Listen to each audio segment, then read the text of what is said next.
guys, perkenalkan nama saya Arlina Dayanti dari kelas 11 IPA 2. Di sini saya akan menjelaskan dan memaparkan sistem hukum di Indonesia. Let's go, kita lihat penjelasannya. Nah, lalu apa sih yang dimaksud dengan hukum?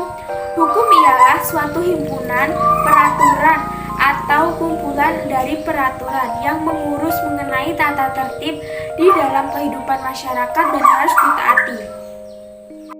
Nah, seperti yang kalian tahu, negara Indonesia ini kan negara hukum. Hal ini tercantum pada UUD 1945 pasal 1 ayat 3 yang berbunyi negara Indonesia ini adalah negara hukum, sehingga rakyat Indonesia wajib mendaati aturan yang berlaku.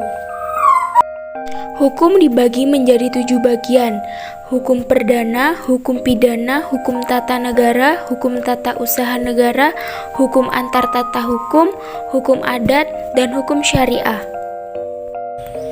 Nah, jika kita berbicara mengenai sistem hukum di Indonesia, sebenarnya kapan sih sistem hukum di Indonesia itu mulai berlakunya?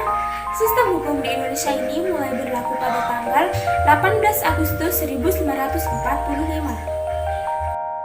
Hukum berdasarkan bentuknya. Hukum tertulis ialah hukum yang dicantumkan atau ditulis dalam perundang-undangan. Contohnya hukum pidana yang ditulis dalam KUHP pidana dan hukum perdata yang ditulis dalam KUHP perdata. Hukum tidak tertulis ialah hukum yang tidak tercantum dalam perundang-undangan atau hukum kebiasaan yang meski dijunjung tinggi dalam keyakinan masyarakat, meski hukum tersebut tidak tercantum, masih berlaku serta masih ditaati seperti halnya peraturan perundang-undangan. Contohnya hukum kebiasaan atau adat suatu daerah atau masyarakat tidak dicantumkan dalam perundang-undangan, namun tetap dipatuhi oleh daerahnya. Nah, Indonesia ini kan negara hukum, seperti yang kalian tahu. Lalu jika kalian melanggar hukum, pasti kalian akan mendapatkan sanksi kan ya? Sanksi dibagi menjadi 2 jenis, yaitu sanksi pokok dan sanksi tambahan.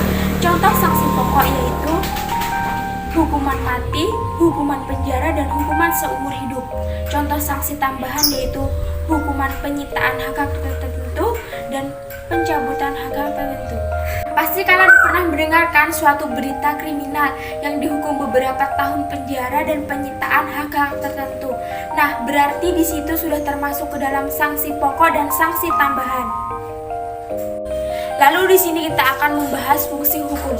Fungsi hukum dibagi menjadi 3 bagian, yaitu fungsi hukum perlindungan, fungsi hukum keadilan, fungsi hukum pembangunan.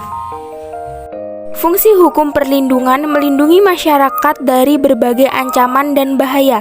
Nah, jadi itu hukum ini, hak kalian itu walaupun hak pribadi akan dilindungi. Jadi ada beberapa peraturan di dalam sistem hukum di Indonesia yang mengatur mengenai hak dan kewajiban warga negara Indonesia. Jadi antara hak dan kewajiban kalian akan dilindungi di Indonesia.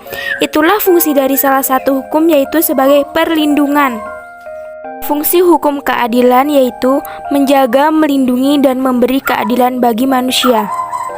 Fungsi hukum pembangunan yaitu sebagai acuan penentu arah dan tujuan dalam melaksanakan pembangunan. Jadi dalam proses pembangunan juga di Indonesia ini tidak sembarang karena ada hukum juga yang melindunginya.